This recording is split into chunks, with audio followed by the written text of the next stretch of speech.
किसी भी मनुष्य के अंदर हजारों ऊर्जा के प्रवाह होते हैं, जिनमें 3 प्रमुख हैं। रीढ़ की हड्डी में बाईं ओर चलने वाले ऊर्जा प्रवाह को ईड़ा नाड़ी या चंद्र नाड़ी कहा गया है। यह रीढ़ की हड्डी के निचले हिस्से में स्थित सबसे पहले चक्र मूलाधार चक्र से शुरू होकर रीढ़ की हड्डी के पूरी बाईं ओर से होती हुई हमारे सिर या मस्तिष्क में दाईं ओर आकर खत्म होती है। इसके ठीक विपरीत रीढ़ की हड्डी में दाईं ओर चलने वाले ऊर्जा के प्रवाह को पिंगला नाड़ी या सूर्य नाड़ी कहा जाता है और यह मूलाधार के ऊपर स्थित स्वादिष्ठान चक्र से शुरू होकर रीढ़ की हड्डी के पूरी दाईं ओर से होती हुई हमारे सिर या मस्तिष्क में बाईं ओर आकर समाप्त होती है। इन नाड़ियों की अलग अलग प्रकृति होती है, जिसका मानव के व्यवहार पर गहरा प्रभाव होता है। ईड़ा नाड़ी हमें स्मृतियां, इच्छाएं, भावनाएं प्रदान करती है और यह हमारे भूतकाल से जुड़ी होती है।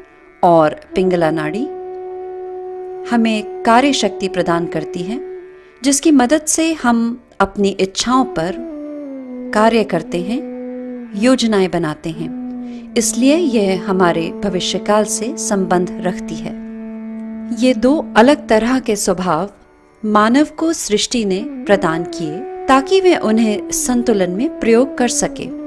पर जब भी कभी हम इन शक्तियों या इन ऊर्जा प्रवाह को जरूरत से ज्यादा इस्तेमाल करते हैं तो इनमें असंतुलन आने लगता है।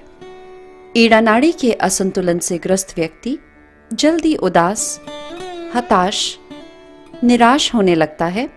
ऐसे व्यक्तियों के इस स्वभाव से शरीर में जोड़ों के दर्द जैसी समस्याएं उत्पन्न हो सकती हैं।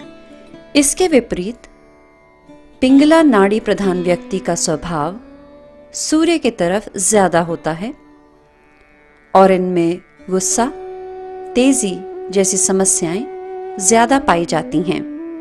इसके चलते शरीर में उच्च रक्तचाप जैसी समस्याएं उत्पन्न हो सकती हैं।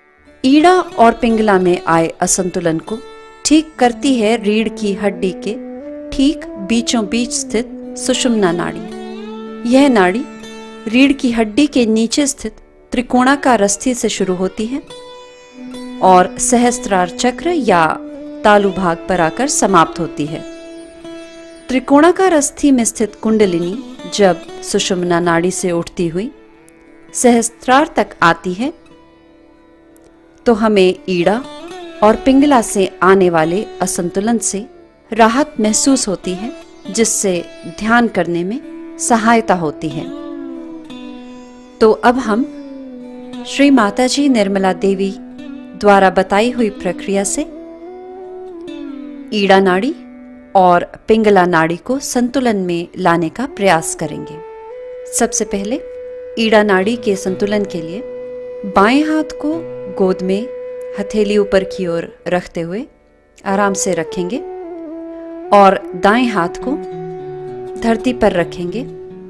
दायां हाथ हथेली की तरफ से धरती को पूरा छूते हुए इस स्थिति में बैठेंगे और यहाँ श्री माता जी से प्रार्थना करेंगे।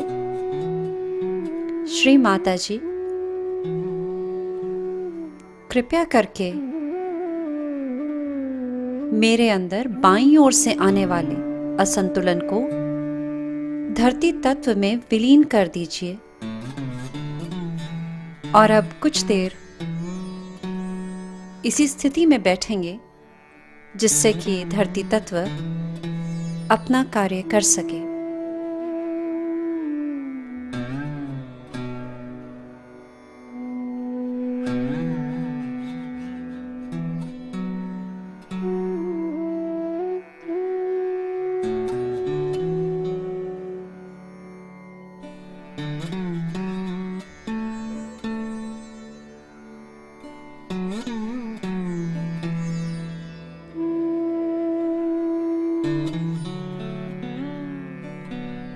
अब हम पिंगला नाड़ी के संतुलन के लिए दाएं हाथ को गोद में हथेली ऊपर की तरफ रखते हुए आराम से रखेंगे और बाईं बाजू को कोहनी पर मोड़ते हुए हथेली को अपने से पीछे और रखते हुए आकाश की तरफ रखेंगे। यहाँ श्री माता जी से प्रार्थना करेंगे, श्री माता जी कृपया करके मेरे अंदर दाईं ओर से आने वाले असंतुलन को आकाश तत्व में विलीन कर दीजिए। कुछ देर इसी स्थिति में बैठेंगे और आकाश तत्व को अपना कार्य करने देंगे।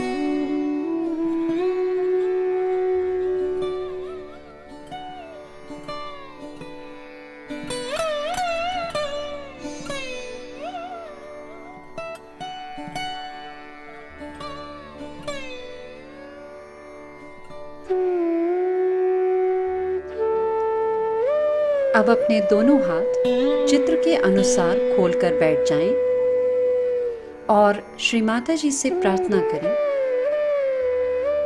श्री माता जी कृपया मुझे ध्यान की अवस्था में ले चलें, कृपया मुझे मेरा योग प्रदान करें।